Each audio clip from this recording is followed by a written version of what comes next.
महाराज जी कि मतलब अदृश्य पर विश्वास और अंधविश्वास में पड़ने के बीच की रेखा क्या है? हाँ, अंधविश्वास एक अलग चीज होती है कि जैसे हमें कुछ ज्ञान नहीं और हमने गुरु की बात पकड़ ली, कोई बुद्धि नहीं लगाई और हम निकल गए। एक तो ये विश्वास की बात हो गई, इसमें कल्याण हो जाएगा कि अब हमें तो कुछ मालूम नहीं और आप हमारे गुरु हो, आप बता दो जो उससे काम हो जाएगा। जैसे एक छोटे से बालक थे जिनका नाम था धन्ना जाट, बड़े महान भगत हुए। उनको परिवार की मां ले गई कथा सुनाने, तो कथा में कह रहे थे बिना भगवान का भोग लगाए जो खाता है वो पाप खाता है, भगवान की सेवा करनी चाहिए। तो घर में आए, अपनी माँ से कहा, 8-10 वर्ष के होंगे, कि हमारे घर में तो भगवान है नहीं, भगवान का भोग नहीं लगता, पाप खाया जाएगा, अब कैसे होगा। तो कथा का आखिरी दिन था, तो पंडित जी के पास गए, कहा कथा आपने सुनाया कि बिना भगवान का भोग लगाए नहीं खाना चाहिए, भगवान हमारे यहाँ तो भगवान है नहीं, तो आप भगवान दे दो। तो उन्होंने देखा कि बच्चा है, तो उन्होंने कहा देखो कथा समाप्त होगी तब भगवान दे देंगे।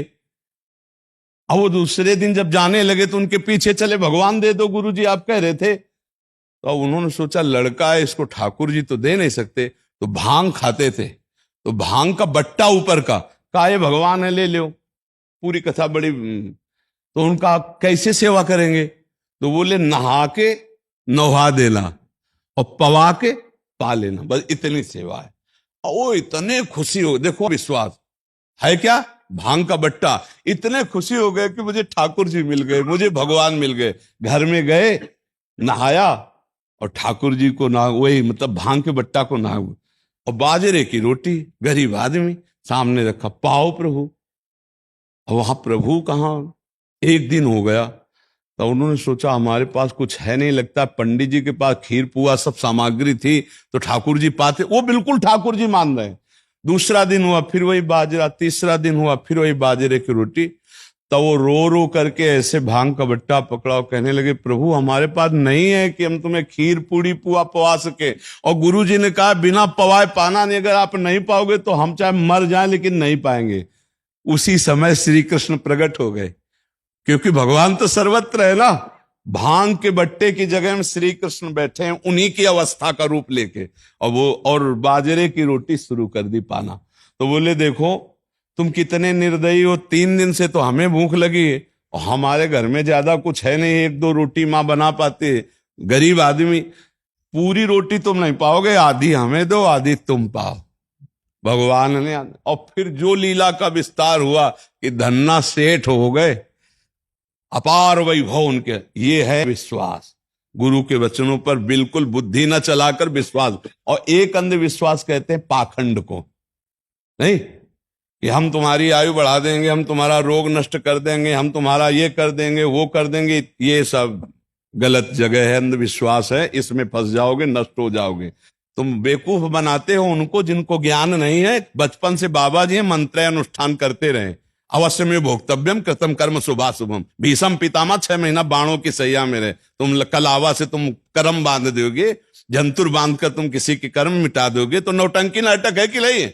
बोले धन चकाचक आ जाएगा, अरे इतना तुम्हें तमीज होती धन चकाचक करने की तो दूसरे के हाथ देखने की जरूरत नहीं थी, तुम्हें अपने हाथ देख के तुम करोड़पति बन जाते। ये सब इसे कहते हैं अंधविश्वास, कि इसमें मत फंसो, तुमको अपने कर्म भोगने पड़ेंगे। हाँ, एक उपाय है जो तुम्हारे कर्मों को मिटा सके, वो श्री कृष्ण है, दूसरा उपाय नहीं।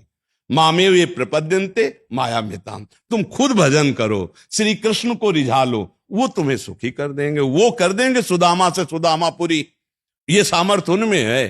तो इसलिए इसको, इस अंधविश्वास को हम रोकते हैं कि ये ड्रामेबाजी में कभी कोई मत फंसो। किसी के जंतुर भरने में इतनी ताकत नहीं कि हमारे कर्मों को नष्ट कर दे।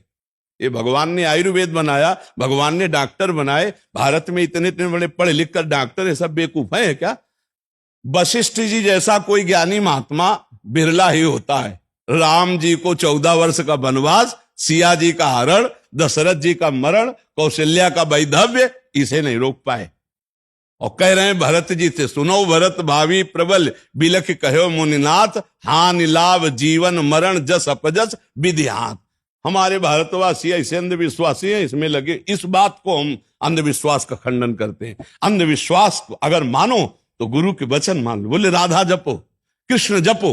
अब बुद्धि लगाने की जरूरत नहीं, जप के देखो तुम्हारा मंगल हो जाएगा।